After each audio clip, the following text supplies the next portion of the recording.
নমস্কার বন্ধুরা, আপনারা দেখছেন voice of Bankura, presented by anti clock technology. Cyclone দিতোয়াহের ভয়াবহ আঘাতে বিপর্যস্ত পুরো শ্রীলঙ্কা। দ্বীপ রাষ্ট্রটির ওপর নেমে এসেছে প্রকৃতির নির্মম তাণ্ডব। এখনো পর্যন্ত মৃত্যু অন্তত 390 জন, বহু মানুষ নিখোঁজ, চারিদিকে শুধু ধ্বংসস্তূপ। শনিবার ভোররাতে আছড়ে পড়ে প্রলয়ঙ্করী ঘূর্ণিঝড় দিতোয়া। মুহূর্তের ঝড় দাপটে কলম্বো সহ বিভিন্ন শহরের যোগাযোগ ব্যবস্থা ভেঙে পড়ে। রাস্তাঘাট, লাইট পোস্ট, ঘরবাড়ি সব তছনছ। এই কঠিন মুহূর্তে শ্রীলঙ্কার পাশে দাঁড়ালো ভারত। অপারেশন সাগর বন্ধুর মাধ্যমে শুরু হয়েছে বৃহৎ উদ্ধার ও ত্রাণ কার্যক্রম।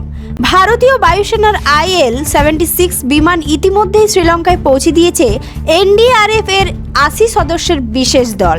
সেই দলে রয়েছে 4টি স্নিফার ডগ, অত্যাধুনিক উদ্ধার সরঞ্জাম, চিকিৎসা উপকরণ এবং প্রচুর ত্রাণ সামগ্রী। আটকে পড়া বহু ভারতীয়কেও নিরাপদে উদ্ধার করা হয়েছে।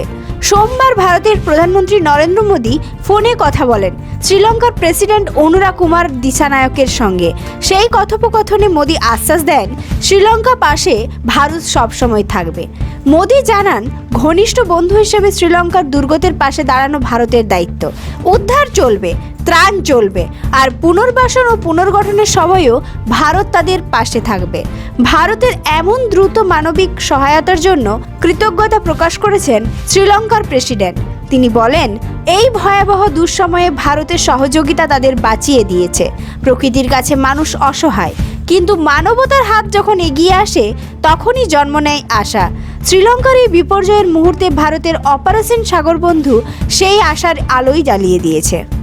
এই ধরনের গুরুত্বপূর্ণ খবর সবার আগে পেতে আমাদের চ্যানেলটি সাবস্ক্রাইব করুন আর ভিডিওটি শেয়ার করতে ভুলবেন না।